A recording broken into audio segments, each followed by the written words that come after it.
Joe King, everyone. I'm not really a cripple. I try to get the sympathy going. Oh. I gotta be comfortable because if I fall over, I nominate you to be the one to give me the kiss of life. Okay? Here we go. Well, my name's Joe King. It's a name that I was born with, and I'm trying to keep up to the fact that that's what I was born with, so I've got to try and do it. I remember coming here many, many years ago, and I'm outside the Anzac Club, and there's a big crowd, and they shouted, "Joe King's here!" Everybody looked. I was so embarrassed. I wished I'd never shouted it. But ladies and gentlemen, as you've seen, it takes me a long time to get on the stage, and I usually get announced as the oldest stand-up comic in West Australia. Believe it or not, I'm the only one in here tonight that can't even stand up.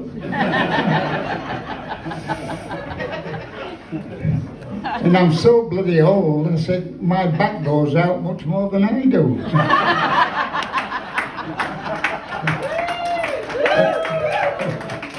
And my daughters thinks that the only thing I've got left in life is to get a girlfriend. So they suggested I join this dating agency. It was called Carbon Dating. I'm so bloody old, they give me a weekly membership. And you've got to give them the details, you know, and you give them all the details about who you want, and you want a big one, a fat one, a small one, you know.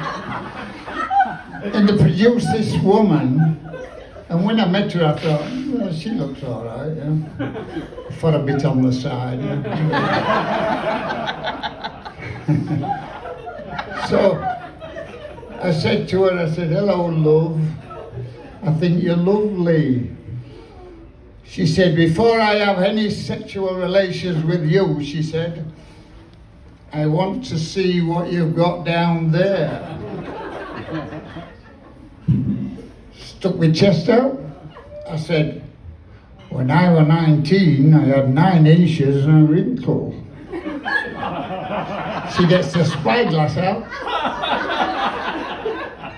All I can see is 9 wrinkles and an inch.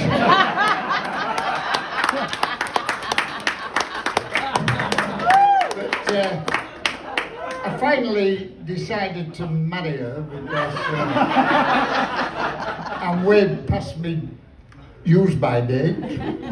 I even went to the doctors and I said to him, I said, "Doctor," I said, "I want my sex potency lowering."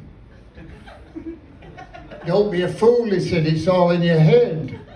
I said, "Oh no, it is." I said, "I want it lowering."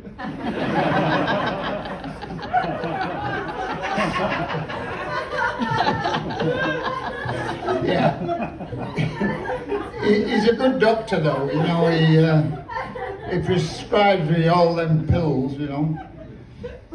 I forgot the names of them, of course. But when you get older, you know, you lose a little bit of your memory, and I seem to remember that when I was a young fella, I was bedding 4, 5, 6 girls every night. Yeah, right. I realised it was wrong. It was all in my head. That's why I wanted it low. Yeah, it's a strange thing in life, but my friend Mick, he knew my predicament and he decided to get me a blind date. So I got this blind date and I looked at her and I thought, And I whispered to my mate, I said, "Where did you pick her up from?" He said, "What are you whispering for? She's deaf." But she had everything, you know. She had blackheads, pimples, spots, and a Zimmer frame. I thought, you're all right here, yo. So I decided to marry her. But even the vicar, he gave me a get out because he said, will you take this woman to be your lawful wedded wife? I said, I will. He looked at her and he said, I'll repeat the question. Do you know, he was a decent vicar because he asked me for advice. And he said, Joe, he said, I want some advice. He said, I've never had sex in my life. He said, I'm 65 years old and it won't be long before I go to heaven and I'll miss out. So I said to him, I said, is it because of religious reasons? He said, no, it's just the fact that, ooh, I've got a big one. And when women see it, they don't want me near them, you know. I said, well, that's unusual, but I said, I'll give you some advice.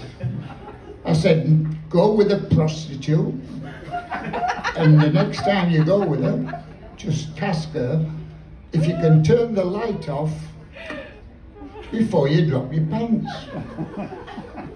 So easy.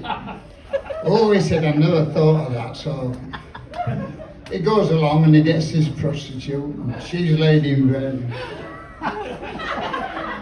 Thinking of Jesus. You seem to know, sir. Anyway, he said to her, he said, look, he said, I'm a little bit nervous, he said, and I'd like it if you wouldn't mind if I turn the light off before I drop my pants. She said, yes, she said, if you're shy, she said, it doesn't bother me. I've been with men from Geraldton, Albany, Meriden. She said, but I've never ever been with a believer in Jesus Christ!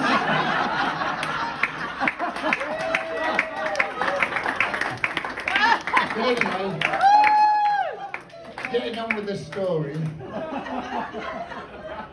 I decided to marry this woman. And I decided to take her overseas on honeymoon. So I said to her, I said, are you all right, sweetheart? She said, yeah. She said, but I'm getting a bit tired. I said, shut up, just keep swimming. And then Rottnest loomed into view. And as we got towards the sand, my wife went faster because she was eager to get me into bed. Yeah. She did all about me. And then the receptionist from the distance shouted, you'd be the honeymoon couple, aren't you? I said, yes. I said, how did you guess? She said, it sticks out a mile. So the wife went up the steps and she got into bed and she's in a noddy. And so I decided to go after her, but I did it right nice and steady, 4 steps at a time, you know. And she's laid in bed and I dropped my pants, took off my shirt and I said, darling, I said, you're married to dynamite. That's the biggest lump of dynamite I've ever seen with such a small fuse.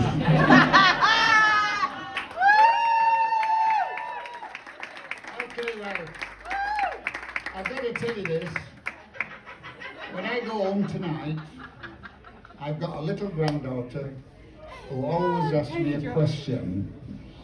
And I always answer by telling the audience that my little granddaughter said, Daddy, when you were praying tonight, did everybody clap?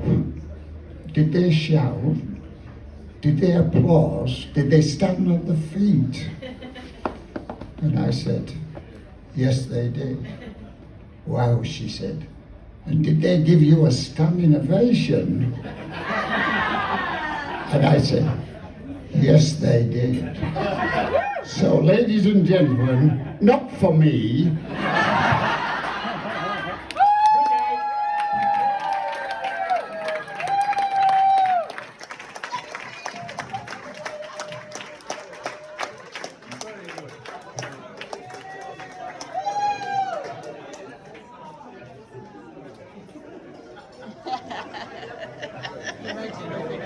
Awesome.